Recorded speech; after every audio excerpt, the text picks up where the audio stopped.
I reached out to you and you had said that you were just doing an article on the LWG, which is the Leather Working Group, which we just completed our, I don't know what audit it was, 10 or somewhere, 7 or 8. I don't know. We've done a handful of them. It seemed like a very appropriate time that made sense for both of us to have a conversation. So here we are.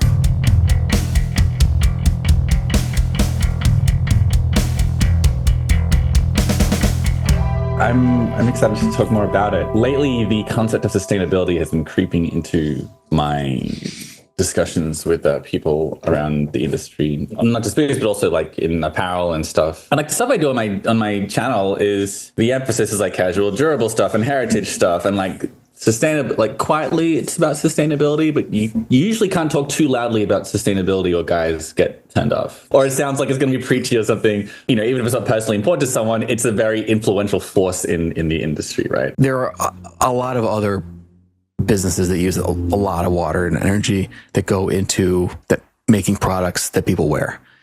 And to my knowledge, there's no similar or equivalent group that exists that looks at denim or nylon or any product quite like that. Because I know Levi's had a campaign years ago saying like, oh, this pair of jeans that we are offering now, it uses 40% less water to make than our traditional jeans. And and I was like, oh, that's interesting because we've been talking about that for years. And then that was there and then it was kind of gone. So I'm curious if it's just why it's become such a leather thing and not a more widespread thing. What does that word sustainable mean to you? With the big caveat that I'm not an expert on sustainability, there are larger and smaller bodies that get involved here, and companies like Levi's, they like to talk about them sometimes. The big one is organic cotton. You can have organic cotton that does use like considerably, that's not greenwashing, it uses considerably less water, has fewer pesticides, all that sort of stuff. It has a measurable impact. Usually for companies wanting to make a big deal with their sustainability, they'll go with organic cotton, you know, if it's a cotton product, of course. They'll make it made in America or something, just because that sort of like the EPA with American tanneries, like, well, okay, well, then I know that it's not horrible human rights, which doesn't mean that everything made in China does have the human rights issues, but it's like, you know, you get something of a level of guarantee, right? Like the Better Cotton Initiative is like another one that's sort of a step above or a step below. You know, it's smaller than calling something organic, you know, but they run through even more processes on the sustainability side. And then there's also, I mean, to the point of what Levi's might have been talking about with this cotton that uses a lot less water, there's 100 other ways you can do that, right? You can use like a lot of tencel, which is a sort of it often comes from wood pulp, like a cellulose fiber, and that stuff is like much more environmentally friendly.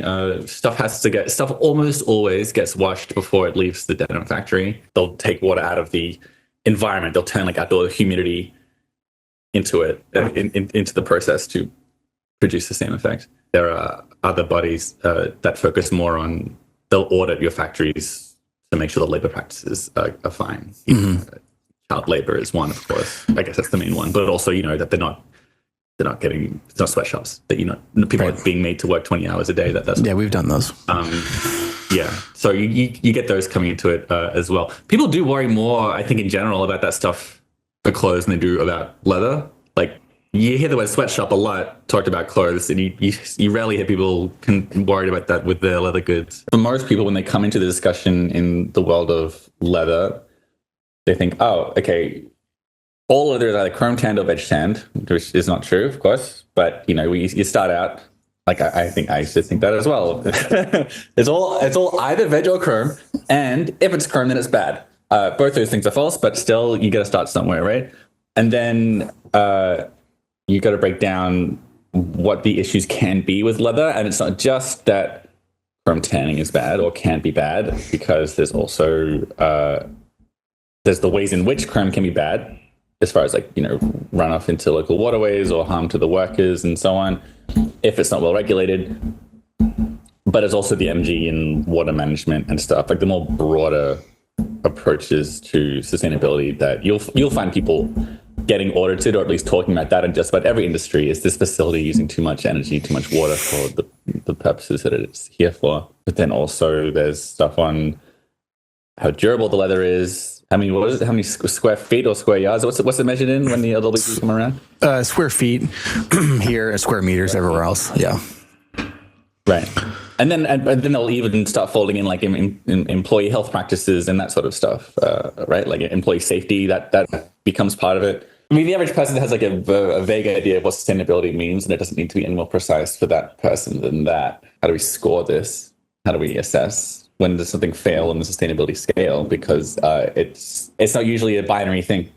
And I guess the Leather Working Group's credit, you can get certified, right? Or is it registered? And then you get bronze and silver and gold. So there's actually there's 4 levels. And I was surprised to learn that Horween, perhaps the greatest tannery on planet Earth, is bronze rated, like a bunch of losers. And it was only until last year you got certified at... No, it was in the last year you got bronze certified. And before that you were just registered. Right. Yeah, it goes audited, and which is just like a compliant status, and then there's gold, silver, and bronze, and then there's non-compliant, so you can fail. But it's interesting that you say that, because I think that there is a scale in terms of sustainability, in terms of what that means and what that means to other people, and sort of what that means in the scope of this audit, or what it actually means. I mean, that's sort of remains to be seen. Or I guess it's in the eye of the beholder. But I think that this scale, I mean, just to jump right into it, I think that this scale is one of the things that's actually a little bit tricky, because I mean, how do you interpret that scale if you don't really have like very intimate knowledge of the scope of the audit? And just as a technical note, like, so you audit the section. I'm looking at the most recent audit, which we just finished actually last month, and we're bronze now. And before that, we were always just compliant or audited, and that's always been because our leathers relative to the audit takes more water and energy to make, and that's because it's thicker and old-fashioned, and we can get into that, but there's a specific reason for that. There are 17 sections, and if you can only get a medal as high as your lowest rating. So if you get all gold and 1 bronze, then you're bronze, or if you're all gold and 1 just compliant, then you're just compliant. So we were, in years past, basically all gold and silver except for water and energy. And I guess that begs the question, it's like, well, what's different this year? Why are we bronze all of a sudden, since all we do is talk about how we don't change anything? It's a combination of things that's changed at LWG, right? Yeah, they do that. How they measure things changed. I mean, there's a sort of more of a consideration to thickness recently. At least it's in the conversation. Product mix changes, so yields change, so that can have a big bearing on it. So if we're selling more of a product that has more square feet as a finished product, like that has the effect of making the leather more, quote, efficient, because it's using less water and energy per square foot, which makes sense if you think about it. But when I say it quickly like that, maybe it's not so easy to understand. But I know what you're talking about, but yeah. I feel like we've started a little granular already. Yeah, we have, for sure. There's a chance that someone might be coming across this podcast or this video just wondering, looking up leather and sustainability or LWG, and like, what is this whole thing? There are 2 main ways, most common ways of making leather is vegetable and chrome tanning, or combination tanning, where you combine elements of the 2 of them. There are other ways of making them. And chrome accounts for, by some reports, 80 to 90%, some say 95%, of all leather on Earth, because it's much faster. There are some environmental concerns when it's not well regulated. You can get chromium runoff that damages waterways. You can cause harm to workers and other issues. Vegetable tanning gets and that's become a stereotype of chrome tanning. Vegetable tanning gets the stereotype of being really, really good and super sustainable, and it gets very muddy very quickly, because chrome tanning can be well regulated and the waste can be managed, and you can make really good high quality leather. And vegetable tanning, while it uses more natural products, and you hear natural, so you think sustainable and healthy, some people will argue that because it takes more time to make, that actually there is a way to argue that chrome tanning is more sustainable. And also sometimes, and I could be wrong on this, but doesn't veg tanning tend to take more energy and water than chrome tanning, or at least more water? Am I wrong about that? It depends on how it's made. There's a lot of different. I would say, as a general statement, it takes more. It takes more water. I think the energy is a little bit easier to, or a little more difficult to be that general about. In response to these concerns, and some of them are very fair when you look at the kind of, like, there are some really messed up things you see happening in, or used to happen in Kanpur in India is a good example. That's like the city of tanneries. And I should note that when I was in India this year, they were telling me like that those studies are all from pre-2020. It's like they say places are a lot better now. So I should probably say that and say that they're not still the worst city in the world. It's fair that people wanted to monitor, wanted to get some sort of guarantee, some sort of impartial body to not, that there's not terrible harm before humans or the environment from the leather. And the LWG was sort of formed in response to that. But there are still gaps in the way that they process things. Because I haven't just spoken to you, I've spoken to some other leather workers and people who work at tanneries, and some of it was on the record and some of it was off the record. And I'm still compiling that information for this article. They always like auditors and regulators as the bad guys, and just a bunch of jerks and bureaucrats who don't understand the space and are too rigid in their beliefs. And everyone I talk to says that there are things that could be improved and it's not perfect, but that like their heart's in the right place and they do update and change their policies throughout the years as they try to get like a better handle on how to properly do this thing. And so like there are problems with the process, and one of them being that they don't or they aren't great at taking into account the leather thickness and durability. They're more looking at the square footage produced relative to energy and water and other stuff. It is a tremendous undertaking to do the audit, and to gather and present the information that's required for the audit in a organized and honest way, I'll say. I mean, because there's I don't know. I mean, this is my cynical self. I mean, we're very honest and we report things exactly the way that that they are.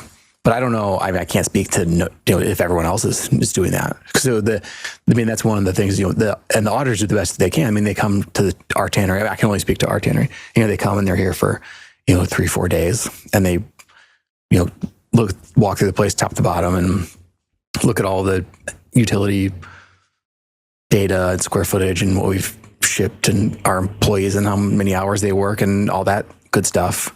But I mean, it's very dependent on them getting the correct information. So that can maybe be a little bit tricky. But yeah, I think that, to be more positive, I do think that it's a mostly collaborative interaction during the audit. I think that that's important because there is a certain amount of subjectivity that goes into it because it's a natural product and you're ending up with a sort of an irregular finished product. So going back to sustainability was one of the very original things they wanted to look at was traceability and where specifically are the hides, the raw materials coming from. And the driving sort of idea behind that was to make sure that there was no leather coming from hides that had been from animals that were raised on land that used to be rainforest. So, it's because they didn't want to be contributing or, promoting any of that practice anywhere in the world. So that was a big point in the beginning. So traceability from the beginning has been really important. And I think that is important. We're very relationship driven with our customers and also with our suppliers. So we have pretty good grasp, or a very good grasp, of where stuff is coming from and how it's made, because we care about that, because we want to control as much of that as we can. So we already knew that where we were getting our hides from, which is all North America, that those places are, there was never any rainforest there. But so that wasn't really a concern for us, but the exercise was still good. That the overall goal of the audit and what it's doing, I think is really good. Making sure people are accountable. There's no kids working anywhere. Everything that you would expect of like a modern manufacturer in this day and age, and just making sure people are doing things the right way. The limitations start to come into play because they're trying to fit so many different unique businesses, aging in age ranges from 10 generations old to something that was built this year. And when you're trying to capture all of those different businesses into one single protocol, there will be issues. I mean, it's just it doesn't matter what governing body is involved or who's auditing. It's just a sort of an almost impossible task. So that fact gets highlighted, I think, in what you were just talking about with the leather thickness, because leather as a definition is a pretty broad thing. I mean, that can mean white, athletic, painted leather that's in a pair of sneakers, or it could mean, 6mm leather that's used in a harness for a draft animal. I mean, they're both leather, but they're to sort of consider those the same in the scope of the audit, I think is where it would fall short. But yes, recently there have been more discussions about, maybe we should be looking at leather volume, taking thickness into account instead of just square footage. And I think that's still a work in process, but it's trending in the right direction. So that's a challenge. And then the other impossible challenge is that, saying something is sustainable, which you alluded to almost immediately, is how durable is it? How long does it last? And there's just no way to account for that. So it's something that might take more water and more energy to make. I mean, that can be indicative, or, at least in our case, that's indicative of a product that lasts a lot longer. It's thicker and it's tanned longer, it lasts longer, it has more materials in it. And there's just no way to say like, this pair of boots or shoes will last, 20 years, and this other pair is only going to last 1 year. But, we're going to look at the leather that's in that product the same way. Yeah. And yet LWG, bureaucrat seems a bit derogatory, but to their credit, they've come up with these, 17 different areas in which they grade you said? So they're trying to quantify it as best they can. Also, there's stuff like energy management is a big part. And someone else I was talking to was telling me that, if you're a tannery in the Midwest, you've got to put a bunch of energy just into making sure the whole place doesn't freeze in the winter, like to heat up the facility, that a tannery in Thailand doesn't get. That's a bunch of energy that they get to put somewhere else, waste maybe, or just get an ultra high rating that they wouldn't have gotten if they were somewhere a little bit colder. There's a big emphasis on traceability for the hides and stuff, which is good and cool. But there's also discussions, like sometimes people will say animal welfare should come into it, or like the land that the animals are grazing on comes into it. And that can be a response like, why is it the tannery's responsibility to make sure that this large meat processor in Idaho or wherever they are is sourcing their stuff properly? Like, where does that chain end? Yeah, that's an interesting one. It's like where does our responsibility? Because we only have control of stuff once it comes in, and we have control of where who we're buying from. But in the U.S., the tanning industry in the United States, I think I'm going to be guessing how many it's maybe 1% of the hides that are being generated on a weekly basis are staying in the United States. Let me do that math real quick, because everything I do, I need a calculator now. No, it's more than 1%. It's probably 3%, 4%. And then the rest is going to China and Italy and South Korea and other different places. So, that's just to highlight the fact that, like, in the world of, like, where we fit into that product stream, which is dedicated to beef, like, we're like a rounding error, or we as a collective in the United States, we're 3% of their hide business, and the hide business is like, 1% of their overall business. So it's like, it's a very small. So anyway, there's not a lot of motivation there on that side to, I'm talking about on like the meat packing side, to like put a bunch of systems in place to make things super traceable, just because I just don't think the economics are there. There also are and aren't costs to the tannery to get LWG certified, right? For one, for some tanneries anyway, when the orders are there, the tannery practically shuts down, or the output is dramatically lowered while they're there and getting everything done. And I know some tanneries, it took them like a week, a good 4 or 5 days to get through it, and so they lose money for the lowered productivity for that week. We didn't do that, but I can see why someone would. Some smaller ones would be more for them, and just put the energy, the effort into like getting all the forms and everything, having to divert. That's the big one. It's just the number of hours just of the production management side of things, where people could be doing something and instead they're consolidating information. And then there's the cost that you have to pay for the audit business as well. Yeah. But I mean, yeah. So and you have to pay for you pay the auditors as well, don't you? Because the LWG is a nonprofit, but what a lot of people don't know is that the people who audit are a for-profit company, right? Like the LWG contracts a group to do the auditing, and those guys do get paid, and so then they have an incentive to do a good job, not lose that contract, sure, but also to audit a lot as much as they as much as they can as well, right? Yeah, there's a bunch. If you go on the LWG site, there's a bunch of companies now, and they're all over the world, and. I think in the early stages, there was just one company that was doing it, and now there's a handful or a bunch. And I think that's probably better overall. It would be the best if the LWG had their own auditors and sent the same auditors everywhere, because then they would be motivated to make sure that audit was being conducted the same place everywhere. But that might end up being more difficult for the tanneries because there's less maybe flexibility in terms of the person's knowledge, because there's maybe fewer auditors available. It's a very complicated setup, I think, in order to try to make it to use it as a common language, I guess, is what I'm trying to say. I mean, in order to compare everyone to everyone else, it becomes difficult. And that's what I was saying earlier.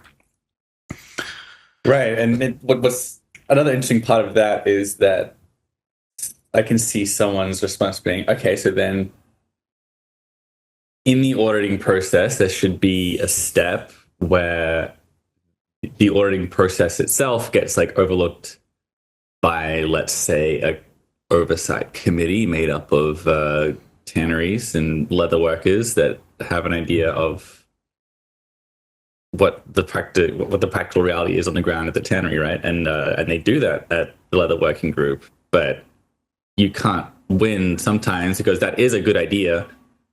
But then at the same time, you've got a bunch of tanneries, external tanneries involved in the auditing process, and if you wanted to, you could argue that's a conflict of interest. Because they might not want their competitors to have a shot at taking some of their market share and passing at the end of it. But if you don't have them, then it's like, well, sure, you need some leather tanners here to square the difference between what sounds good on the bureaucratic corporate level and what actually happens in tanneries themselves. And maybe there's a third option there, but it's sometimes I think for people who like to complain about bureaucrats in general, Australians and Americans both really like to do that. We're both irreverent to authority in that way.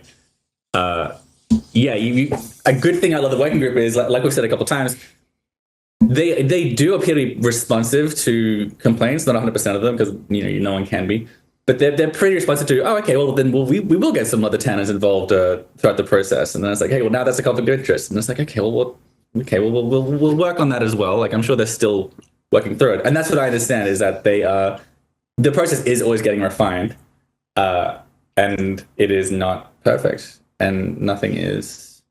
But yeah, it's just a lot dicier than it's a good process or a bad process. Yeah, well, it's what you're saying. It ends up being strangely political, or strangely to me, because there are these different groups with different goals and different interests, and some of them are in competition with each other. So that setup, I mean, it ends up being, it's like politics. I mean, it ends up being people vying to sort of get their voice heard over the others in order to advance their own. One of the other issues that I didn't bring up before was just the rating levels. So there's the 5, gold, silver, bronze, audited, and then non-compliant. My understanding was in the initial plan was it's a pass-fail thing. Either you are, either you're satisfying these requirements and traceable and you're taking care of all of your manufacturing byproducts the right way, or you're not, and that's a problem. And then you're not compliant. And then, any company would want to know that that's maybe not any company, but if it was my company, I would want to know if I was buying leather from a place that was doing things that were, unsavory. But the metal rating, so we've always been compliant until recently, and that has affected our ability to sell leather. I mean, there are certain customers that they say, well, we can't even consider you as a supplier unless you're silver. And it's like, oh, well, okay. So why do you think that? I mean, we are. I mean, if you're in this audit, we are. But if you're talking about using it for the product that you make, like this, I'm speaking about a customer. Like if you're talking about making your product out of our product, then it will last much longer. So how are you deciding? Well, that's just our policy. It's like, okay, well, maybe can we talk about that a little bit? And maybe we can, because your design team wants to use it, and we think that the end customer would like it.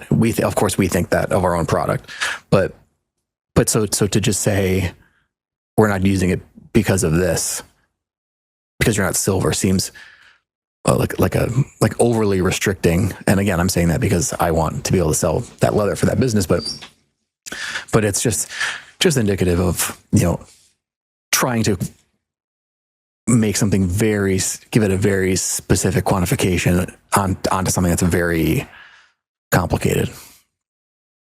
Yeah, and especially when it's a giant company like Nike or something, and they've got the steps of their production process are in dozens of different countries. It's like, all right, we really do need international bodies ticking boxes and doing the regulating, because there are countries, there are places that have a very big reputation for the worst of the worst when it comes to leather tanning, and really just like literally poisoning a town and people dropping dead and stuff. And it's admirable that they're sorry, the policy is still a rating. People are between a rock and a hard place with it. You have a policy or you don't have a policy. And if you have a policy, then it's like, okay, well, what is the box that needs to be ticked? It's like, okay, it looks like Leather Working Group is the best one to do it. There are other reasons why someone might not be certified, right? I mean, especially for smaller tanneries, it can be expensive for a range of reasons. It could be money that they can't swing. If you're in the US, aren't you being regulated enough by this country's government? If you don't have an LWG rating, you can be still pretty confident that it's going on. It's getting managed. Yes, I think that's mostly true. I think that because there are there's waste management and there's effluent treatment. So that's garbage and water, basically. If you're meeting or exceeding local and state and federal, guidelines or policies in the United States, that you will be compliant or better in those two places for sure.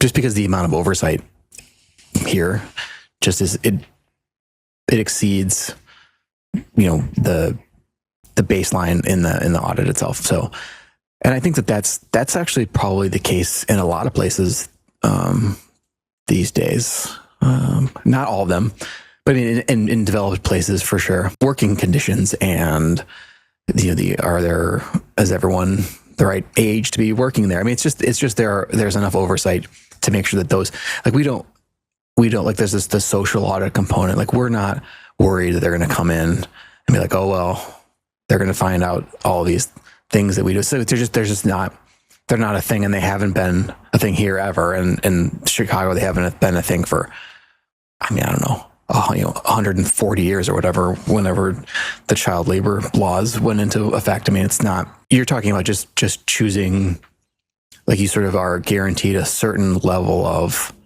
responsibility just based on where the product is coming from. Is that what you're saying? Yeah, pretty much. Like that. It's a good example of how there are many reasons why a tannery might not be LWG certified, even if they are LWG compliant, effectively.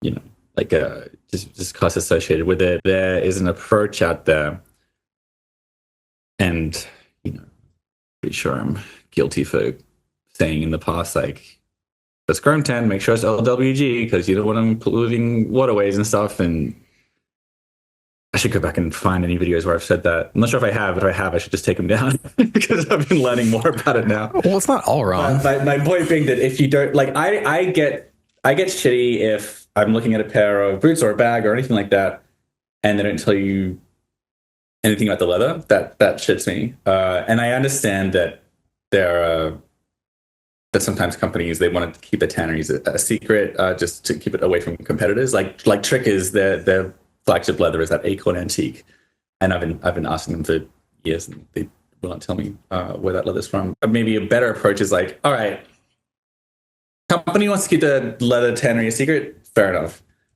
Give me the country though. Like, tell me if it's LWG certified, and if not, or even if you are, give me the country. And if it's from the US and it's not LWG certified, and you're not telling me the tannery, but at least it was from the US or Canada or Australia or England, I'm like, all right, okay, that's good enough. But it's like if it's a company that, yeah, they're not telling you where either what the tannery's from, or if it's rated by any governing body, or what country it's even from, there is some cheap bad leather out there. And I'm not going to insist that it has to be LWG rated, but give me the country. I don't think people should be disqualified specifically because they don't have a certain certificate. But I think that, and then to defend Trickers a little bit, I think that why are you going to help your competitors by just putting out there, like, oh, this is what we use and this is where it's from. So if you want to knock us off, here you go. One interesting thing I've been learning while researching this is the ways that veg tanning can be bad for the environment. Like what is it like? Like you're telling me about how the water, or once the liquor is used up, and then you need to get rid of that, and there's like so little oxygen in the liquor that if it makes its way into a waterway, then it decreases the oxygen of like that area, and then like the animals are gonna die in that, even though it's from like a super either non-toxic or low toxic veg tanning process. But it was interesting learning how, if you wanted to argue that all leather is bad, there is no ethical, sustainable, nice way of making leather, you could whine about veg tanning if you want from a few different angles. Which sure, yeah, that's just a matter of diluting it and like aerating it. Yeah. I mean, once you do that, like a lot of that issue goes away. Yeah, of course. Yeah, the point being more that, like, by definition, it's not that veg tanning is like eco-friendly, but you can make it, of course. But then again, meat industry, global warming, blah blah blah. It's a tough job once you start talking about sustainability. You want to give people some assurances, but like ethics are sort of by definition subjective to an extent. And it's a lot of it's like just what you value and what you weigh in the vast constellation of the elements of sustainability. Yeah. I think I mentioned it to you, and I mentioned it on this podcast before, that the founder of Patagonia, his thing is always like, there's no matter what you're making or how efficient you are in manufacturing, there's always an impact. And it's, how do you minimize that impact or sort of spread it out in a way that minimizes it? And I think that's the way to think about it. Of all the ways, all the stuff that you guys do at Horween, fitting cordovan into the matrix of the LWG, that's sort of like the hardest, right? Yeah, it just doesn't fit. It just doesn't really fit anywhere because it's small. It's 2 to 3 square feet on the outside versus 25 for the steer hide, cow hide side of things. At least that's the assumption is it's 25 for the sake of the audit, and it's thicker and it takes 6 months to make. So it's just the sort of the overhead in terms of energy that's involved in that product is just so far above and beyond anything that they account for in the audit. There is a section, which admittedly I'm not as familiar with maybe as I should be, for exotics, for alligator and all those types of products. And there was a conversation with one of the auditors who said, maybe you should try to fit cordovan into the exotic category. It's like, well, I mean, maybe it's not really though. I mean, if you, in the traditional sense, but if you go online and, start Googling until you get the answer that you want, which is how I Google, it'll say, anything that's not cowhide or steerhide, anything that's not bovine is exotic. So deer and bison. And I don't really agree with that definition, but so I don't know. It just highlights the fact that it's not a catch-all. I mean, you can't just walk in and be like, okay, well, how many square feet did you make? And let me look at your what you shipped and then what your electricity bill was. And I'm going to divide one into the other. And then that's going to be it. And, to be fair, the LWG does not do that, but that's maybe that's what people are thinking how it works. I've got exciting news for you. You actually just became the president of the Leather Working Group. What are you changing? What am I changing? Yeah. What does the LWG under Nick Horween look like? Oh, man. I was not prepared for that question at all. It gets simpler, I think. I think that for me, the metals go away. And when you say metal, you're talking about like the bronze, silver, gold. Yeah, sorry, the ratings, not the minerals or metals used during the tanning process, the metal ratings that you can achieve, gold, silver, bronze, or audited. I think for me, it's a pass-fail thing. And if a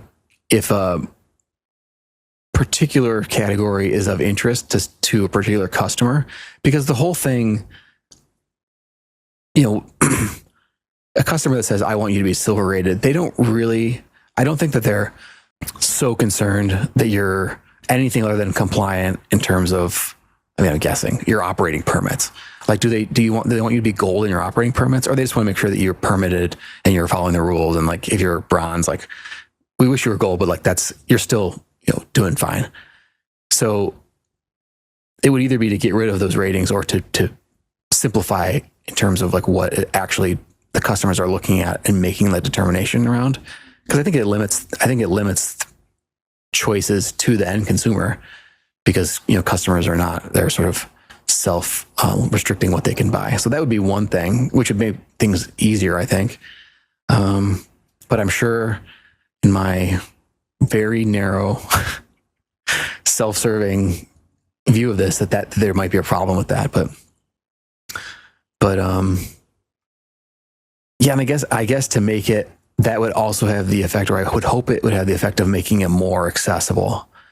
Because I do think that one of the problems is just the time, and at least for us, the time and the resources that it takes to go through the whole thing. And I think there are tanneries that are easily compliant or better and smaller. They just don't do it because they're like, we're not going to do it. And I think that is, has a way of restricting, again, what the customers can buy and also their business, just because they can't do it. They can't economically do it. So I think those are two that are on the top of my head. There are a lot of other ones, but I'm not sure how fully formed they are, and I'm not sure I have a solution to them, other than they might just be complaints.